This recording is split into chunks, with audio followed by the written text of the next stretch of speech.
esse negócio do cara mais forte, não sei o quê. Acabou que aquela galera mais bruta, mais ignorante, acabou entrando muito e contaminando, né? Tanto que o Gil teve uma fama muito forte, né, Sim, durante um bom tempo sim. de pessoas que eram só ignorantes, Cara, brutos, quando eu porque... era bem criança, tinha começado a fazer o Gil, tava naquela época de pit-boy. Os caras saíam pra brigar em São Paulo, tal, tal, tal. Mas era uma coisa O Ryan que... Gracie morreu lá. Era uma coisa que a gente tem que entender o jiu-jitsu de algumas formas, né?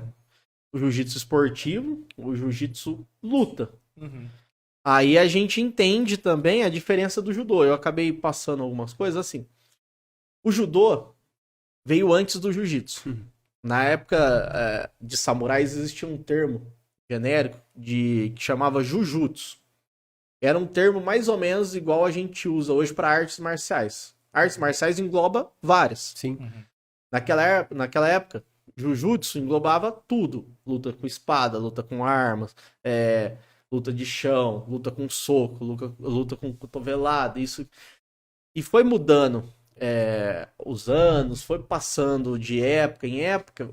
A parte de samurai no Japão ficou mal visto. Os caras já não viam mais o samurai como um cara foda. Porque os Viam o caras eram samurai heróis, como um de cara honra, né? violento. Um cara de honra, né? Exatamente. Então, criava uma necessidade de evolução. Foi quando um dos praticantes de várias outras lutas, o Jigoro Kano, foi chamado pelo governo da época e questionaram, ó, não dá pra fazer outra coisa, criar um negócio, tal, tal, tal, que a gente investe, vira olímpico, tal, tal. E ele já tinha vários conhecimentos. Ele era um cara que tava anos luz na frente da época que ele vivia. E ele foi pegando um pouquinho de tudo e desenvolvendo a sua luta. Só que ele não queria que separasse filosofia de vida e luta. Ele queria criar alguma coisa que a pessoa andasse junto. Que ele entendia que a pessoa tinha que desenvolver não só fisicamente, ficar mais forte, esperto, rápido, isso. E que isso é um negócio que ela levasse pra vida. Com essa filosofia, eles criaram o judô. Então o judô veio com essa parte de regras. Eles implementaram a parte de lutas dentro de um treino. Antigamente os treinos eram só golpe. Vou treinar só movimento, mas não tinha luta, randori. E o judô veio para isso. E o judô tinha os seus principais lutadores que faziam apresentações pelo mundo. E isso é um resumo bem... E o pessoal bem sempre simples, gostou muito né? de assistir, né? O público Sempre. geral. E o judô era um negócio mais bonito que se vê, que você jogava o cara, postura ereta, um cara que 50 Só não é bom quilos, cair, né? Um cara que 50 quilos levantando um cara de 100, derrubando, tal, tal. E uma dessas turmas do judô veio fazer uma apresentação no Brasil. E os caras desafiavam alguns outros lutadores, faziam apresentação em circo. Na época era muito comum se apresentar em circo. Foi quando esse cara, desses japoneses que vieram a mando de Jigoro Kano pro Brasil, conheceu o pai da família Gracie, né? O mais velho, Gastão Gracie. Esse cara é o Conde Koma. E ele fazia apresentações no circo e esse Gastão gerenciava. Em troca desses favores, que tem relato na história que o Gastão Gracie ele foi empresário do Maeda, não tem prova. Mas a gente entende que, pô, se eu sou seu empresário, você luta, eu tenho um filho, é difícil não ter uma relação meu filho com o cara que eu tô gerenciando, por exemplo, entendeu? Então ali começou o contato da família Gracie com o judô, só que era judô. Os caras treinavam judô. Aí o Carlos Gracie, que era o menininho mais velho na época, filho do Gastão, começou a treinar e teve os seus irmãos Jorge e Oswaldo. E eles começaram a treinar. E o Hélio Gracie era o mais novinho da turma, fraquinho, também fazia algumas movimentações. Então o que a família Gracie aprendeu foi o judô clássico. O judô que veio do Japão para difundir.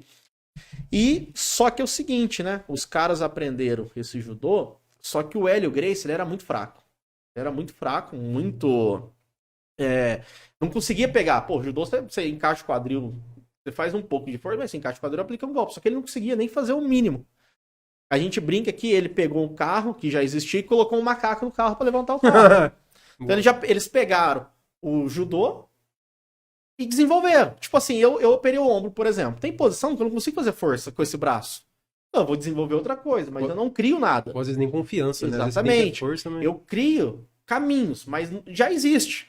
Então a gente adapta. Então o que a família Gracie foi isso? Foi pegar um judô que existia e adaptar para a realidade da época. A realidade da época era, pô, o pessoal era pobre, não tinha uma academia gigantesca com tatame. Um lugar que tem 12 pessoas trocando em pé, a gente coloca 30 do Gil ajoelhado, por exemplo. Uhum. Então, os caras desenvolveram no chão. E quando a família Gracie, depois que já tinha treinado esse judô e adaptado umas técnicas, desafiaram alguns japoneses, em pé eles perdiam. Todas as vezes que o Hélio Gracie, que o Carlos Gracie pegou o judô, os caras tomavam 20, 30 quedas em pé. Por quê? Porque os caras trocavam queda e via que não tinha como ganhar dos caras em pé. E essa é uma das teorias pelo jiu-jitsu ser desenvolvido no chão. O jiu-jitsu tem queda.